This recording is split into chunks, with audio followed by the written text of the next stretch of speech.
An idiot. That's the subject of tonight's Real Deal. Now, new and old media alike are buzzing about last week's Scarborough Country segment on the president's mental prowess. In Sunday's Washington Post, Peter Baker wrote this, quote, Bush advisors said that the president's political weakness has encouraged soft supporters and quiet skeptics to speak out. Few have struck a nerve more than Scarborough. Struck a nerve is an understatement.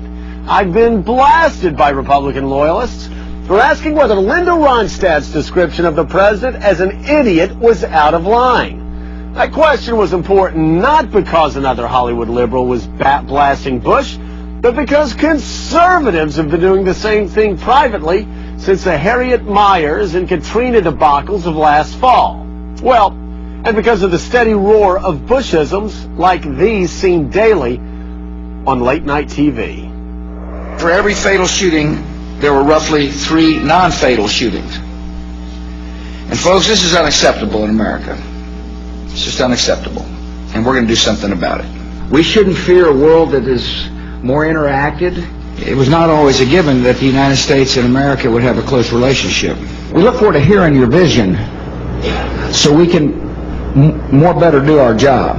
Too many good docs are getting out of business. Too many OBGYNs aren't able to practice their love with women all across this country. I know the human being and fish can coexist peacefully. You're working hard to put food on your family. They underestimated the compassion of our country. Let me finish my question, please. His hand's going up. I'm kind of getting old and, you know, just getting into my peroration.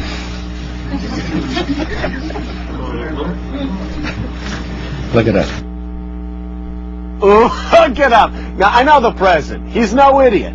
But history's also proven that he doesn't like listening to dissent.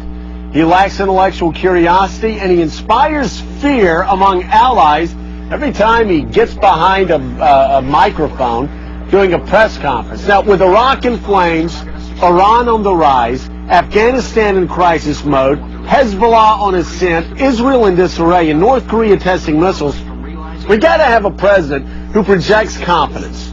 Right now, this president is not. I was a conservative when I ran for Congress in 1994. I am a conservative now.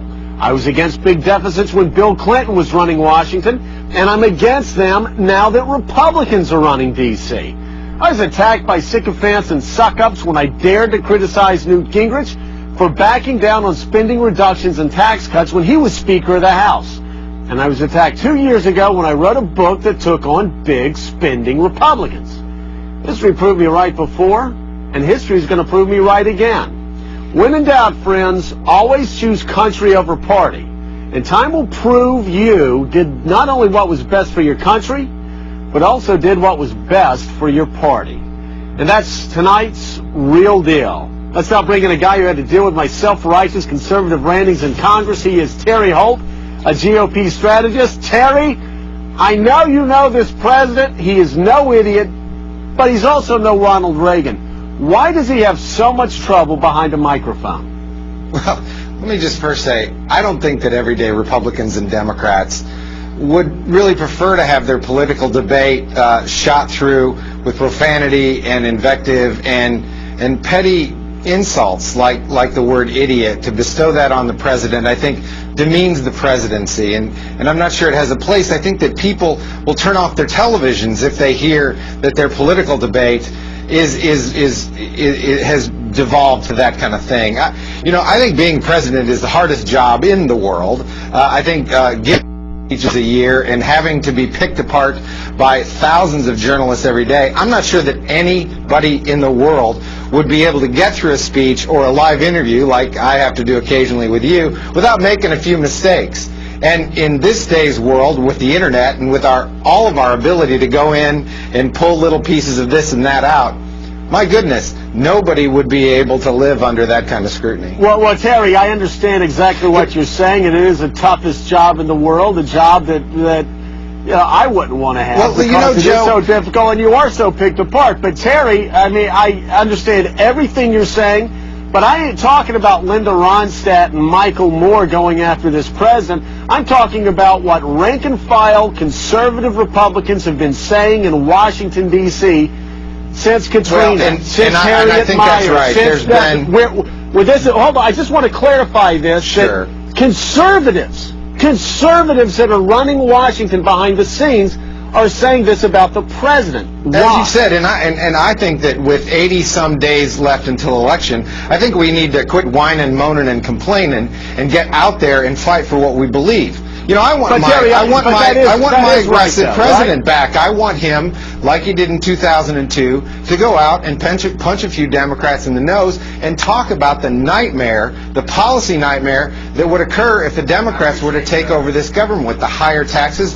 We'd stop spying on the terrorists if the Democrats were in charge. We need to lay out the very clear choices All right, that the Terry, American people have. But I'll tell you what. And I understand, Terry. I've just got to ask you, though. I want you to confirm, though, that Republicans are saying this quietly behind the scenes, aren't they? Well, I don't think that it takes too much digging to find people that are unsatisfied with the political state of America at this point. You don't have to be in D.C. to be unhappy with the way things have gone. But in fact, the election is about a choice. It's about a choice between two very different views of the world, between two different sets of policies. And so I understand that. Is I there an understand. anxiety in America? There certainly is. Is there a And budget there's an deficit anxiety that's too large? among There certainly conservatives. is. But Joe, Yep. in fact, to protect this country, to wage a war on terror, it's been expensive. Conservatives haven't been happy with the spending of this government. I'm not sure that anybody really is. But this new world after 9/11, I don't think anyone would question that we spend as much as is necessary to protect this country. Well, okay, Terry, through I Homeland understand Security that. or We're through running the out of national time. defense. We can debate Can I also make a how much suggestion money. to you, Joe? Well, in the last Terry, you got 3 minutes, to let me ask you, Terry, you got to let me ask you this question, because I agree with you on spending money to protect the homeland, but also domestic spending skyrocketed. We have a Medicare prescription drug benefit that's cost us $7 trillion that nobody understands. But getting back to Bush, I want to know, why was the president, you talked about 2002. We all saw him in 2001. You look at clips of him when he was governor of Texas. This guy was confident. He was in charge. He controlled the camera when he was in press conferences.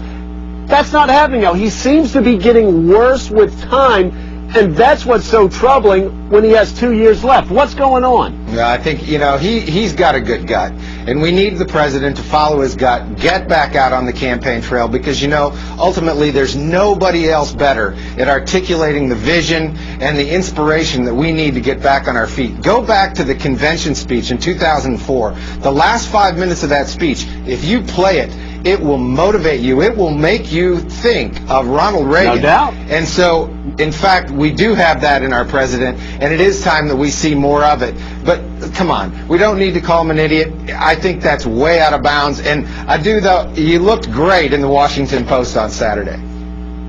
I looked great. You're Oh, talking yeah. about that I need to stock see you in the newspaper more that often. stock MSNBC photo that makes me look got a like great face for the newspaper. a mortician has gotten a hold of me, and yeah, it's absolutely horrible. In fact, after I saw it, I actually told our people, If I how was about your press getting secretary, me a I'd make photo? sure you had a brand new photo. Get me a brand new photo that actually makes me look alive. Hey, Terry, thank you so much for being with us. Thanks, Joe. I greatly appreciate it. And still the